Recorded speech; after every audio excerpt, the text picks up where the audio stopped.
Hi, I'm Jimmy Bice, blogger at the Sundry Shack and host of the Delivery Podcast. There's a pretty good football game on tonight, so I, unlike our president, won't take much of your time. Actually, he's the reason I'm here. See, after almost a dozen speeches and lots of promises, Barack Obama has finally decided to share his jobs plan with us. Now, I haven't seen the plan, neither have you, but we really don't need to, do we? We already know what's in it. Lots of big spending programs, investments, just like all the other bailouts and stimulus plans he's proposed in the past. And to pay for them, he'll crank up taxes on everyone who has more money than he thinks they should. The end result will be the same. The few good ideas in the plan will get crowded out by the dozens of bad, expensive, fraudulent, wasteful ones, and the only ones who are going to end up better off will be government bureaucrats and rich campaign donors like Wall Street banks and union bosses. We need better. As Americans, we deserve better than a stale plan left over from the years when it failed to get us out of the Great Depression or the Jimmy Carter malaise years. We need to find people who have known economic success. Fortunately for us, those people still exist in states that have managed not to sink quite as deeply into the Obama recession. Scott Walker in Wisconsin, for example, Bobby Jindal in Louisiana, Bob McDonnell in Virginia, Rick Perry in Texas. All of these people govern states that have created jobs and grown while the rest of the country has shrunk. How do they do it? Well, it's simple. They trusted the people of their states to run their own affairs. In each of these states, the governors peeled back stifling regulations so that businesses could grow and hire more employees. They used their tax code to encourage people to start and build their businesses, and they didn't punish people who made more money than some bureaucrat thought was necessary. They set the sky as the limit and let the people of their states go as far as they could.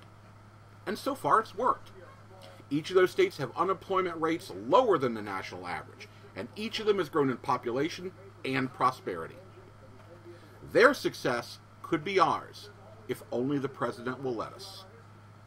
You don't need me to recite the economic numbers. You know how bad it is out there.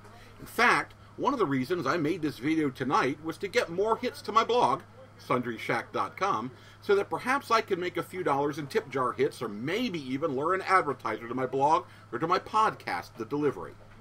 It's been tight in America for a few years, and Barack Obama hasn't helped things any. In fact, he's made our situation worse. He and his Democratic buddies have sucked at least $3 trillion out of the economy.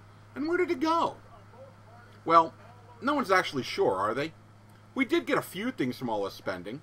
We got 9% unemployment after his crack brain trust told us we'd be near 7% right now.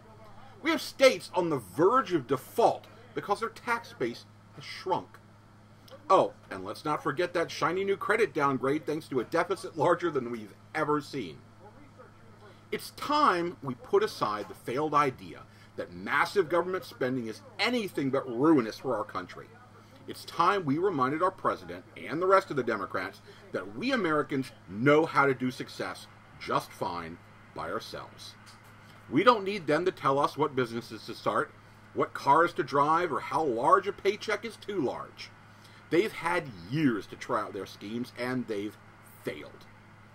We can't afford to give them another chance. In a few days, when the president takes his plan to Congress, let's make sure we greet him there with a heartfelt, "Thanks, Mr. President, but we'll take it from here." That's it. Let's enjoy the rest of the game.